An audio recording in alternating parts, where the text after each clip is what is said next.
清晨烟雨，黄昏尽是温柔。少年戎装驰骋，星辰如眸。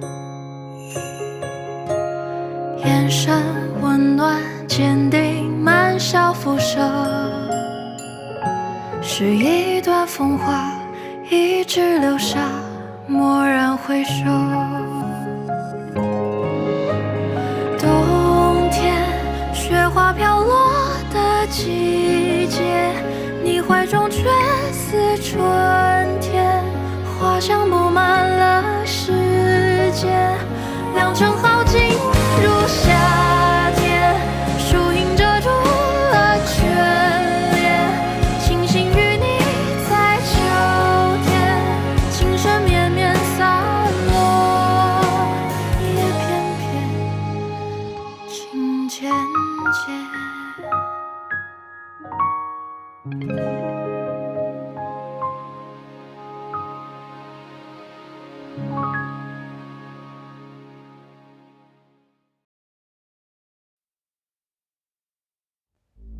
徐伯钧独吞军饷，还拉老子的精锐去打硬仗，害得我裴家军损失了数千号男儿。老子的这些兵也都是爹生娘养的，他们死得，他的儿子就死不得吗？所以您就派刺客刺杀光耀，准备栽赃给革命军的头上，并以此激怒徐伯钧，让他和革命军决一死战，好让我们裴家军从前线撤回来，是吗？没错。徐伯钧那个老小子向来只顾自保，如果我不让他痛到骨子里，他怎么可能去跟革命军打硬仗？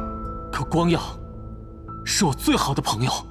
儿子，官场上没有朋友，明白吗？徐光耀是徐伯钧的儿子，父债子还，这是天理。父债子还，真是枉费光耀一片好心。查到咱们头上来了，还瞒着他的父帅，一切都是为了化干戈为玉帛，以免再生事端。傻小子，你以为徐光耀真的能瞒过徐伯钧那条老狐狸吗？啊，不可能！你姓裴，他姓徐，你们一出生就绑在了各自的战车上。爹，我们就不能不争吗？不能，要么争，要么死。这是老子的命，也是你的命。我不认命。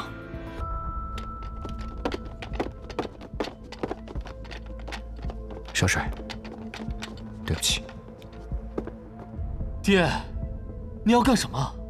儿子，你是打算回上海去当徐伯钧的人质吗？光耀他不会食言的。利益当前，岂能轻信他人呢？我答应了，要送一个朋友回上海。是谭玄龄的妹妹吧？啊！我已经派人把她接回了督军府。爹，谭小姐与此事无关，您不要牵扯无辜。放心，我一定会好好款待她的。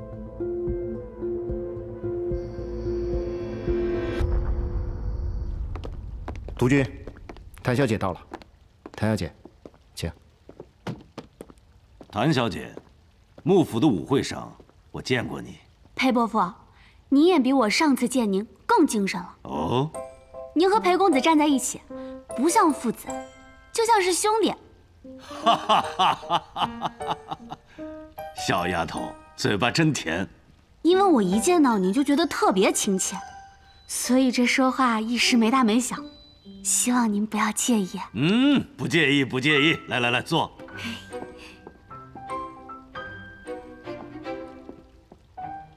我还是跟裴公子站一起吧，毕竟都是小辈，哪敢在德高望重的您面前造次。你这个小丫头还挺懂规矩的。物以类聚嘛，不懂规矩，不懂事儿，怎么跟裴公子做朋友啊？好，性子爽快，不扭捏，对老子的脾气。哎，谭司令最近可好啊？不太好，我哥和穆小姐传出绯闻，得罪了徐督军，被徐督军监视起来了。哦，所有人都以为我哥现在春风得意，马上就要成为穆家的乘龙快婿了。但其实他现在就跟火烤一样，走错一步，都有可能换来灭顶之灾。这么说来，谭司令最近的日子不太好过哟。我哥他就是一死心眼儿，非得在督军府的眼皮子底下卑微的讨生活，他还拿督军府看着他那一套看着我。这还好我机灵，跑到北京来了。哈哈哈哈哈！你这个小丫头倒是不犯怵啊。跟伯父说说，跑北京来干什么？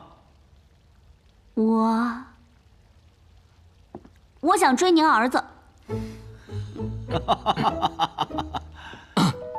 谭小姐，我这个儿子呀，性子可冷得很，多少世家千金追他都碰了壁。你一个马匪窝里出生的野丫头，也想追他，我都替你犯愁。我知道我是马匪窝里出来的，门第低，可是这穆桂英也是土匪窝里出来的呀。照样和杨宗保传出了一段佳话。我哥怎么着也算是上海司令，您好歹给我一次机会呗。穆桂英能挂帅出征，你能干什么呀？我呀，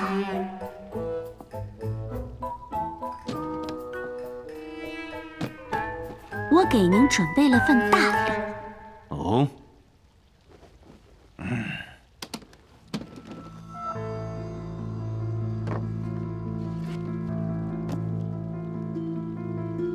这是什么呀？当年穆家大少爷穆远航死亡的真相。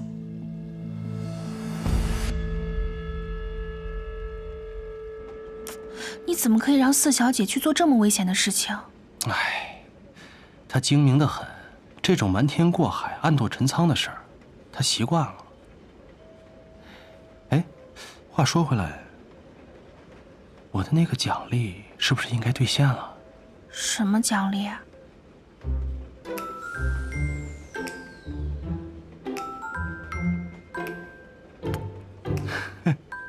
那要是我赢了呢？你要给我什么奖励？你赢了呀！你这不是无赖吗？这是公平的。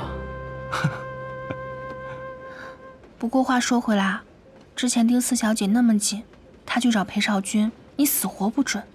现在她要去北京，你倒是准了。那徐伯钧盯我盯得那么紧，我有什么办法？那如果是你，有办法吗？亏得四小姐愿意帮你的忙。她，她巴不得去北京去见裴少君。真是亲兄妹都爱折腾。我们不是爱折腾，我是他唯一的哥哥。如果我把他养在深闺之中，不让他经历任何的风雨，那他根本不可能知道这世道人心。所以，想让他平安一世，必须让他见识见识，知道审时度势。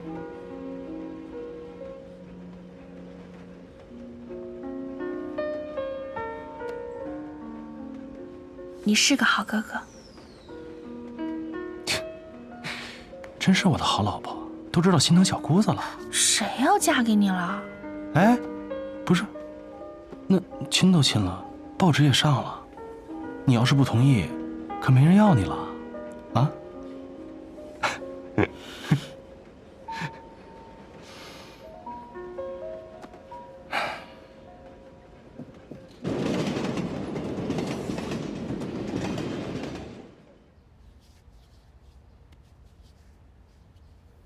什么？怎么什么东西都没搜到啊？是，他们将整个车厢都仔细搜查了一遍，除了一些衣服和一些细软，没有发现任何可疑的物品。督军，您看他会不会真的是去北京找谭桑榆的呀？盯梢的探子说，谭玄林本来是要送他妹妹回江城的，谁知他妹妹在火车站甩了谭玄林的人，上了去北京的火车。事情没那么简单，让你的人到北京以后继续盯着，随时报告谭玄林的动向。是。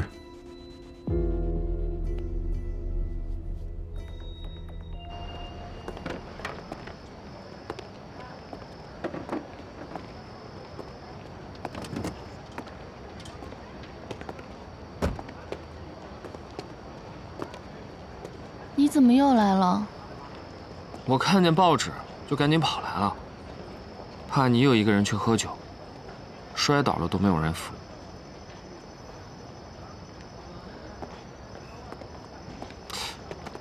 哎，疼！啊，你怎么了？没事儿，那天受了点小伤。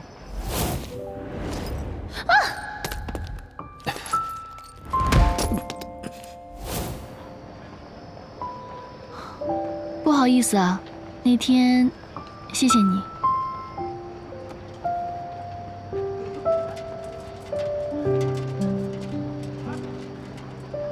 那你准备怎么答谢我？要不咱俩去吃顿饭，伤也能好得快一些。又胡说！那你答谢我总该有点诚意吧？不能光嘴上说说吧？啊？好吧，没问题。晚上我请你吃西餐。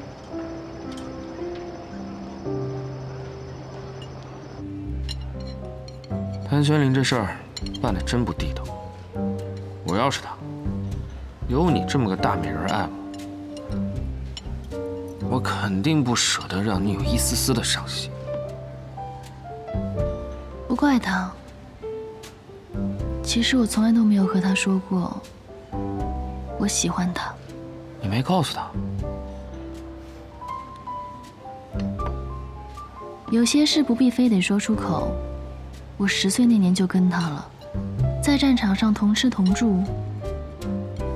他要是对我存了半点心思，我早就是他的人了。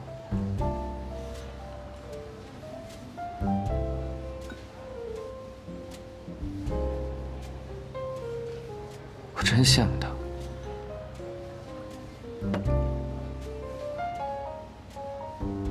其实我早就看出来，他对我没那个意思。他看我的眼神，和看穆小姐的完全不一样。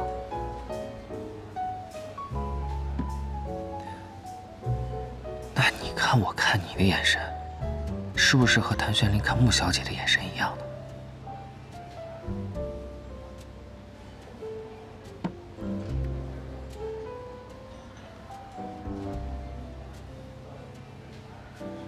他的眼睛我从来都看不透，但是你的，我一眼就看穿了。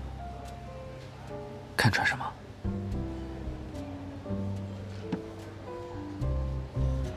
自诩风流，实则纨绔。你误会我了。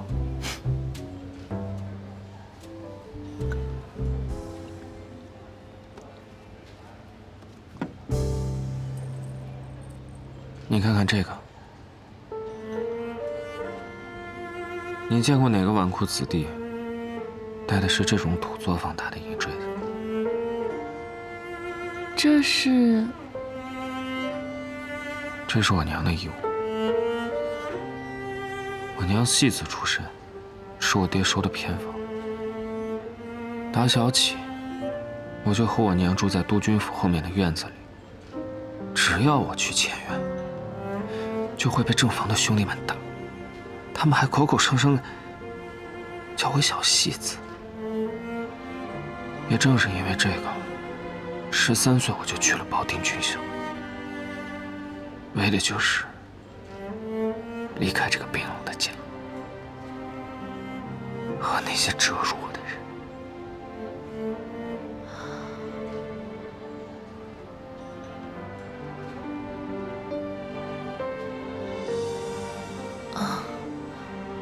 没想到你还有这样的经历。这个坠子是我娘留给我的，她临终前塞到我手里说：“杜居府的日子就像一场大梦，下辈子还是想做个江湖人士，别在这深宅大院里受罪。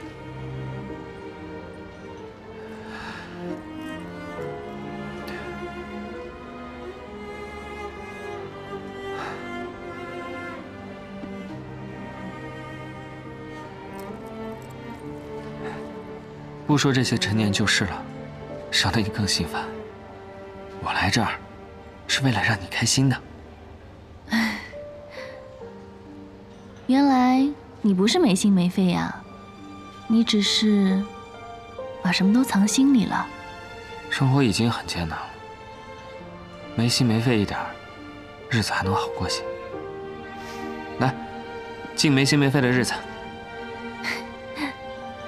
好。敬没心没肺的我们。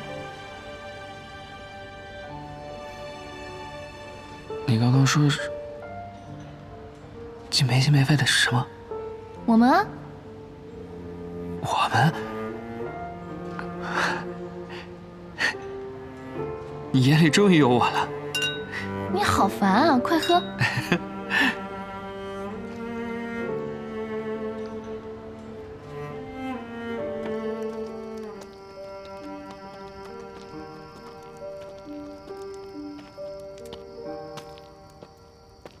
少帅呢？在那儿呢。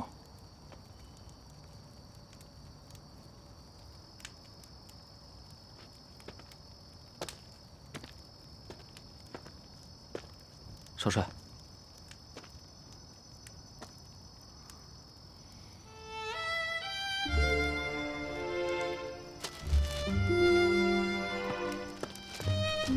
谁让你拿这些报纸给少帅的啊？真没颜色！是少帅说想看看上海的报纸。拿走。你以后不要再拿这些消息烦少帅。是。走啊！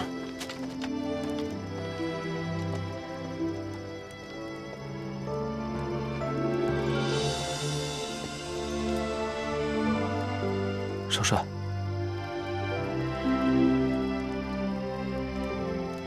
没事，不怪他们，是我自己要看的。您这又是何苦呢？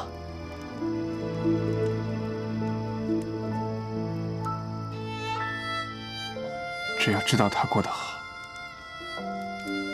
我就放心了。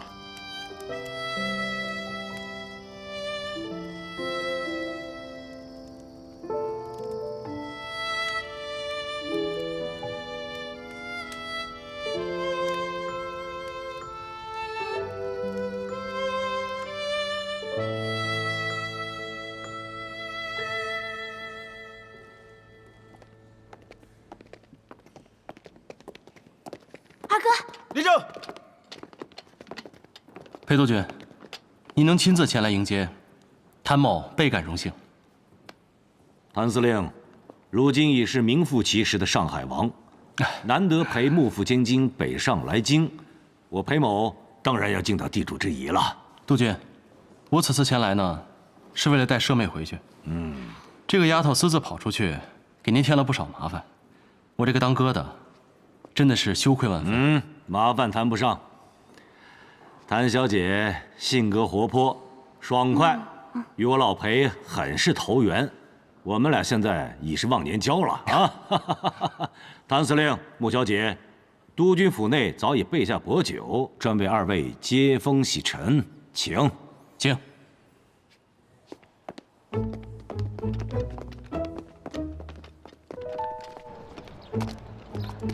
裴伯父，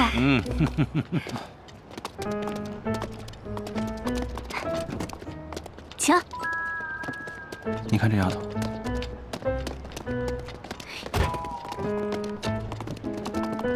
二哥，行啊，马屁拍得挺响啊。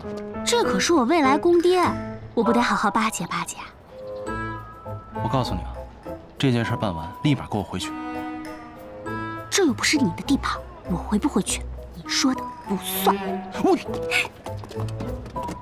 臭。好了，去吧。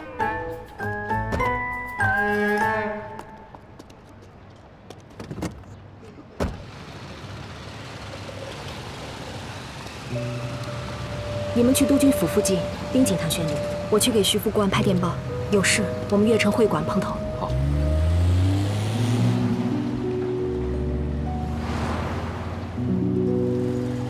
哎，小四，怎么没看见你那心心念念的裴少君啊？唉，你可别提了，他把裴督军给惹了，现在被关了禁闭。他都被他爹关禁闭了，你倒是在裴军面前混得风生水起，厉害啊！那可不，你还不了解你妹妹吗？这个世界上，只要是我想讨好的人，一个都跑不了。哼，年纪不大，本事不小啊。二哥，那我可没您老奸巨猾，连上海第1千金都能骗到手，厉害！嫂子，回去收拾。我告诉你，二哥，我现在可是有嫂子的人了，你要是再敢打我，我就让我嫂子收拾你。嫂子，我二哥怎么把你骗到手的？你不该问的别问啊！这个裴勋亲自去火车站接的谭玄林。对的，我们的人亲眼看到的，裴勋带着谭桑榆去接了谭玄林。哦，而且我们的人还打探到，他的妹妹前天住进了裴家，听说这小妮子现在追裴少君追得很紧。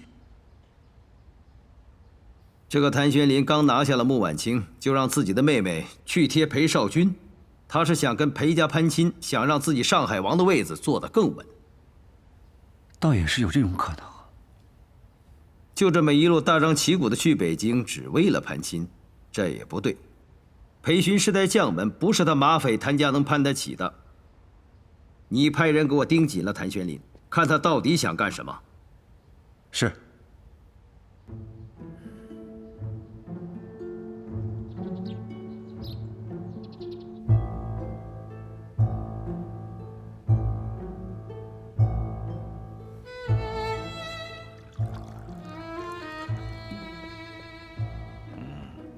这是谭司令上任之后头一回来北京，高兴，喝酒，来，大家伙共同举杯。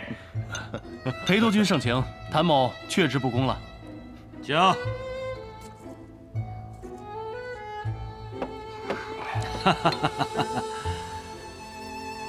穆小姐，你和谭司令的事情，裴某早有耳闻。美人配英雄，可喜可贺。谢谢裴督军，我和谭司令在上海还小心翼翼，我们的关系登报以来，您是第一个祝福我们的。应该的，男女之事讲究的是你情我愿，只要你俩高兴，天王老子都管不着。徐伯钧这个老贼想利用权势逼你就范，这是他理亏。我裴某人虽然是个粗人，却也见不得这种棒打鸳鸯的下作手段。裴督军，既然您不愿意棒打鸳鸯，那我跟你儿子裴公子这事儿……小四，嘴闭上。哎呀，裴督军，真是不好意思，这丫头啊，从小就欠管教。哥，如果多有冒犯，我替她给您道歉了。哪儿的话，不足挂齿。我没冒犯，裴伯父挺喜欢我的。说的一点儿都不错。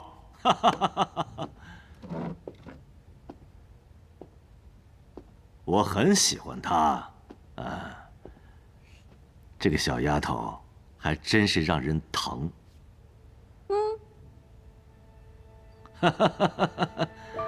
这千里迢迢的到北京来看我，还特意给我带来了一份见面礼。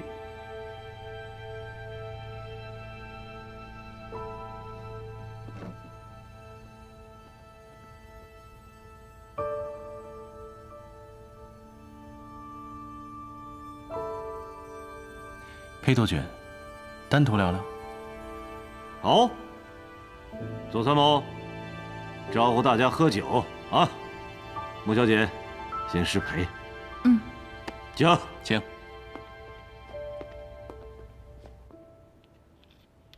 谭司令，你因为穆小姐得罪了徐伯钧，如今朝不保夕，是不是担心自己已经没有了退路了？督军，这没有退路的，又何止谭某一人？你想让我重审10年前穆远航遇刺一案，扳倒徐伯钧？徐光耀已经查到了庆功宴刺客的事。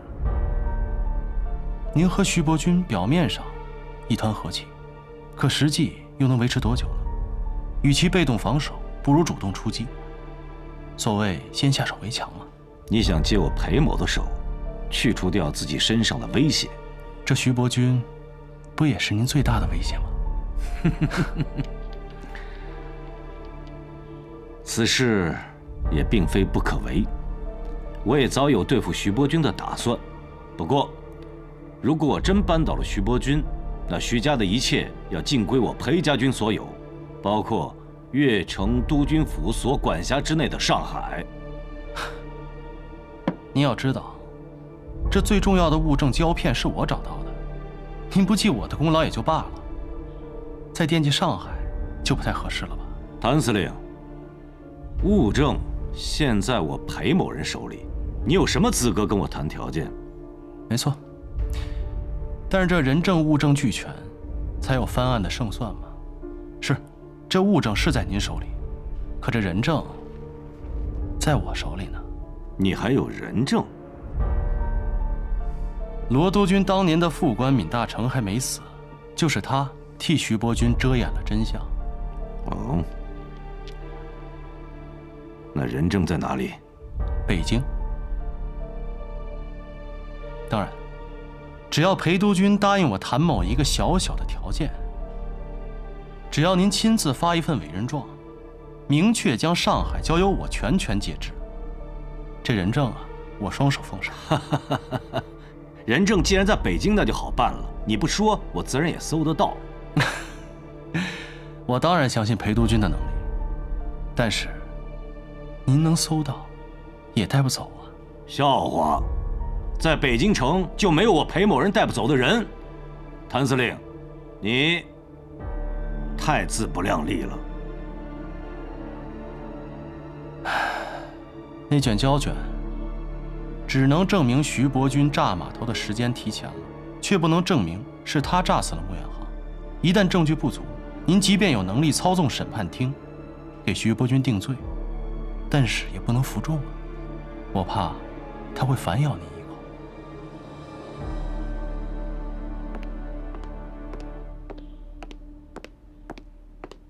站住！干什么的？裴督军正在和客人谈要紧的事儿，我来给裴公子送饭。你要是不让我进去，我回去打扰了裴督军的大事，他要是怪罪下来，你担待得起吗？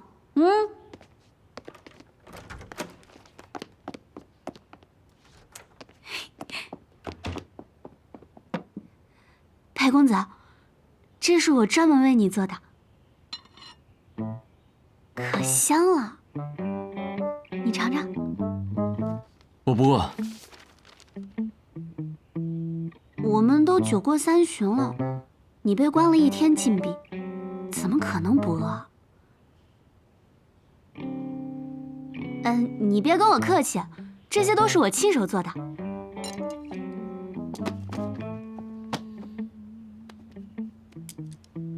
尝尝，你要是喜欢吃的话，我以后天天给你做，好吧？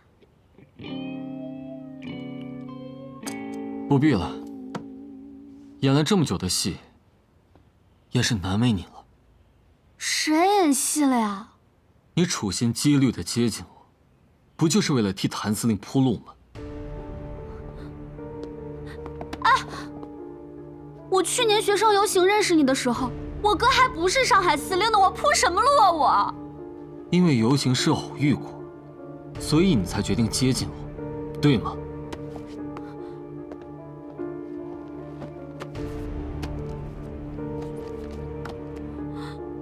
你误会我了，我对你都是真心的。我要看书了，请你离开。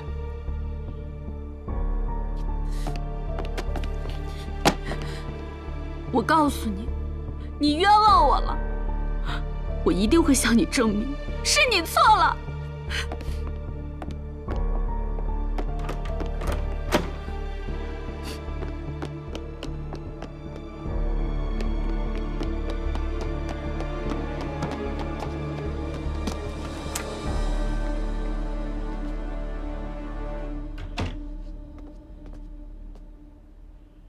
原谅我，但你是自由的，你不该留在这里。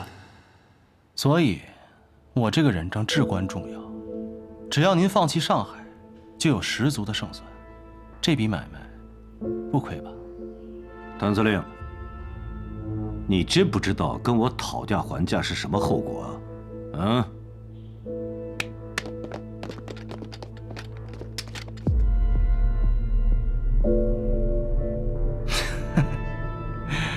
督军，过河拆桥啊！谭司令，配合一点，交出人证，我就能带你一起过河。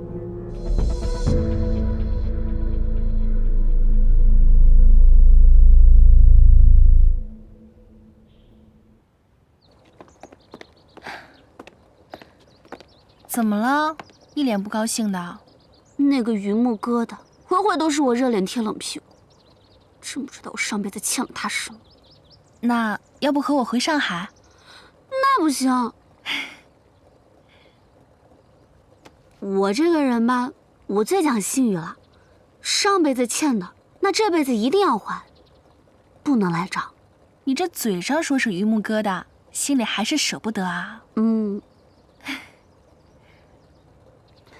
嫂子，你能不能求求我哥，让我留下吧，好吗？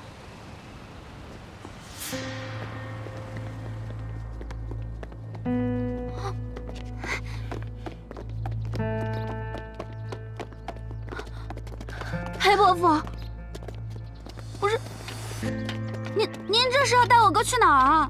裴督军，有事好商量嘛，何必动枪啊？说得好，有事好商量。但是谭司令呢，算盘早就打好了，他可压根儿没想跟我裴某人商量。裴伯父，我哥他这个人就是嘴贱，如果他说什么您不高兴，您生气了，我替他给您赔个不是成吗？你说什么呢？你给我闭嘴！谭小姐、穆小姐，请二位移步，我们裴府从来没有对女人动手的习惯。走。你给我起开！你们今天谁也别想带我哥走。我是女人，你们谁敢动我？好了，小四，我是跟裴督军去办正事儿的，放心吧，没事。有正事儿聊，这么多人带枪，这不是价钱没谈拢吗？他们想强卖，是不是？好了，小四，你哥办的是正事儿，别添乱。带走，带走。放心，很快回来。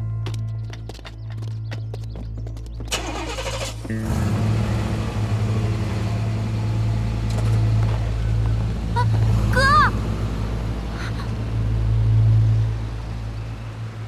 放心，他有分寸。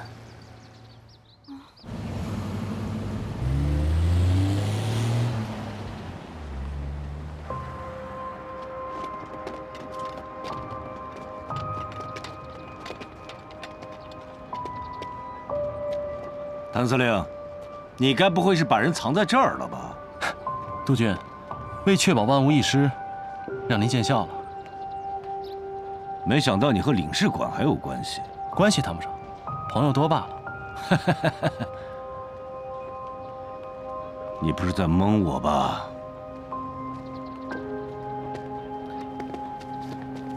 嘿，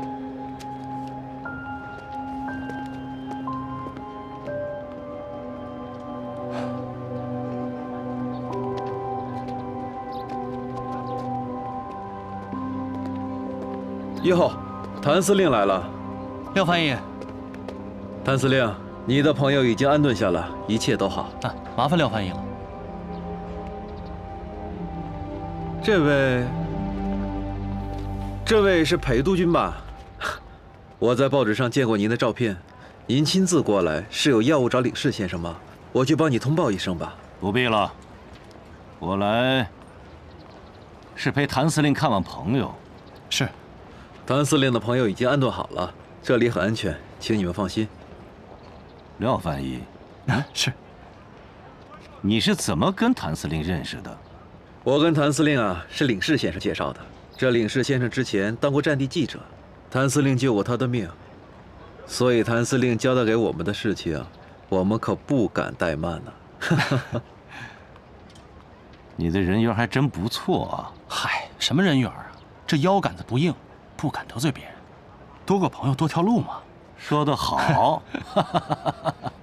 好，我希望这次之后我们也能成为朋友。督军，能得到您的垂青，我求之不得。廖半一，不打扰了，告辞。裴督军慢走，请。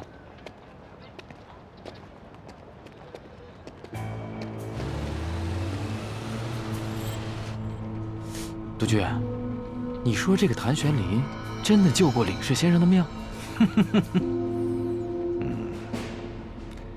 宁可信其有，不可信其无。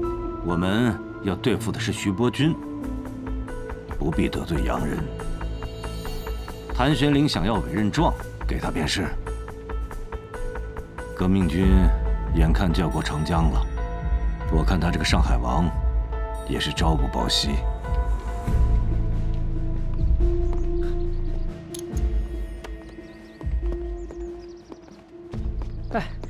廖，你跑到哪里去了？这是你需要的阿司匹林的批文，我已经盖好章了，你拿走吧。阿廖上，我替前线的同志们谢谢你。感谢什么？当年我做战地记者的时候，要不是你救我的命，现在我的坟头草都很高了。你现在这口中文呢，可是越说越地道了啊！哎呀，还不是跟你这个老布尔什维克学的吗？啊，不过听说你的部队老大省长啊，你不去前线录一首，整个军功章回来。我们共产党人不争功，我把这批药运到前线去，能多救回几个受伤的同志，这比什么军功章都有价值。嫂子，我哥不会有事儿吧？没事，你哥啊从来不打没有准备的仗，他心里都有数，放心啊。好，谭司令。哥，我明天就让高等审判厅启动重审，便给越城督军府发传票，传徐伯钧马上赴京，配合审查。裴督军放心，人证交给我，绝对不会出岔子。今天酒喝的不尽兴，不算啊。等扳倒了徐伯钧，我们再庆功畅饮。好。请。没事吧？没事。原来这男人不仅善变，还反复无常。二哥，你和裴督军到底怎么回事？明明你们刚才还动刀动枪的，这怎么突然间就勾肩搭背了？你们俩这关系还真是扑朔迷离。学着点吧，大人的世界你不懂，大人的世界就是真真假假，假假真真。别逗四小姐了，事情办得怎么样？办妥了。他答应事成之后不会染指上海。果然你吃准了他的心思，一切都在你的意料之中。不是嫂子，我怎么越听越听不懂了呀？这你们俩关系不是不好吗？他怎么跟你妥协了？他拿枪顶着我，就是想找到闵大成，想把利益一个人全部吞掉。那你交了吗？你傻呀！我当然不能交啊！而且我还把闵大成藏在一个他想带走都带不走的地方。这北京还有裴督军找不着的地方？我不信。就是外国使馆。二哥，你还真是老奸巨猾。但是，我哥这么算计裴督军，这万一他以为我俩是一种人，那我在我未来公爹心目中的形象，不全让你给败坏了吗？什么公爹？事成之后赶紧给我回去，知道吗？我回什么回？嫂子，你看我哥他逗我，哎，光老弱妇孺我就占了3样，你好意思吗你？嫂子，你看他还逗我，逗。找死呢是吧？我没揍你是吧？你等着！那个死丫头，早知道她这样，我就应该把她带在身边。你不知道你刚刚不在的时候，他多担心你。他呀，就是嘴巴硬。婉清，我跟你说，事成之后，如果他不愿意回上海，你要帮我好好劝劝他。总之，他不能留在这儿了。他还让我劝你呢，你们俩兄妹闹别扭，让我一个外人在这左右为难。你怎么能是外人呢？你可是我未来的老婆、未婚妻，怎么能是外人呢？你不会是想要反悔吧？那我可要盖个戳，宣誓一下所有权了。你别闹，这里这么多人，被看见了不好。就是让他们看的。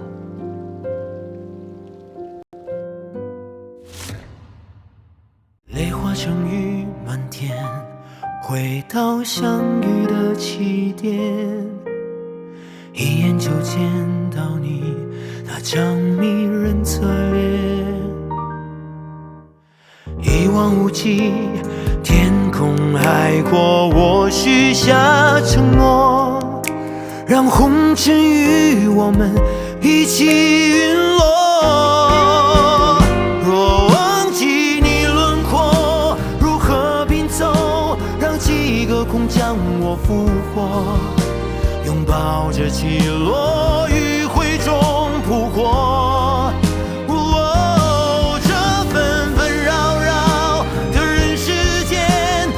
耗尽我一生落寞，就算模糊着视线看不清，策马与你高歌。